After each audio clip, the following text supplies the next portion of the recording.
Zionist ശത്രു ഒരു വലിയ തെറ്റ് ചെയ്തു, വലിയ കുറ്റം ചെയ്തു, അതിന് ശിക്ഷ ലഭിച്ചുകൊണ്ടേയിരിക്കും. ഇറാൻ പരമോന്നത നേതാവ് ആയത്തുള്ള അലി ഖംനയുടെ ശക്തമായ വാക്കുകളാണിത്. ഇറാന്റെ ആണവ കേന്ദ്രങ്ങളിൽ അമേരിക്ക നടത്തിയ വ്യോമാക്രമണത്തിന് മണിക്കൂറുകൾക്ക് ശേഷമാണ് ഖംനയുടെ മുന്നറിയിപ്പ്. ഇസ്രായേലിന്റെ ആക്രമണം തുടങ്ങിയതോടെ ഖംനയി ഒരു ഭൂഗർഭ ബങ്കറിലാണെന്ന് കരുതപ്പെടുന്നു. വിശ്വസ്തനായ സഹായിയിലൂടെ മാത്രമാണ് അദ്ദേഹം കമാൻഡർമാരുമായി ആശയവിനിമയം നടത്തുന്നത്. ഇലക്ട്രോണിക് ആശയവിനിമയം പൂർണ്ണമായും ഒഴിവാക്കി.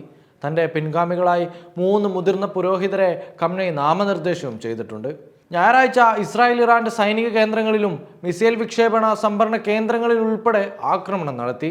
ഫെർദോ, ഇസ്ഫഹാൻ, നദാൻസ് എന്നിവിടങ്ങളിലെ ആണവ കേന്ദ്രങ്ങളിൽ US വൻതോതിൽ വ്യോമാക്രമണം നടത്തി. മധ്യ ഇറാനിൽ ഒരു ആംബുലൻസിന് നേരെ നടന്ന ആക്രമണത്തിൽ 3 പേർ മരിച്ചു. പ്രതികാരമായി ഇറാൻ ഇസ്രായേലിന് നേരെ ബാലിസ്റ്റിക് മിസൈലുകളും തൊടുത്തു. 80-ലധികം പേർക്ക് പരിക്കേറ്റു. 1980-കളിലെ ഇറാഖ് യുദ്ധത്തിനു ശേഷം ഇറാന് നേരെയുണ്ടായ ഏറ്റവും വലിയ ആക്രമണമാണിത്. 86 വയസ്സുള്ള ഖംനയിക്ക് തൻ്റെ ജീവന് ഭീഷണിയുണ്ടെന്നറിയാം. എന്നിട്ടും അദ്ദേഹത്തിൻ്റെ വാക്കുകൾ ലോകത്തോട് ഉറക്കെ പ്രഖ്യാപിക്കുന്നു: ശത്രുവിന് ശിക്ഷ തുടരും. Waytonikah.com, the exclusive Muslim matrimonial site.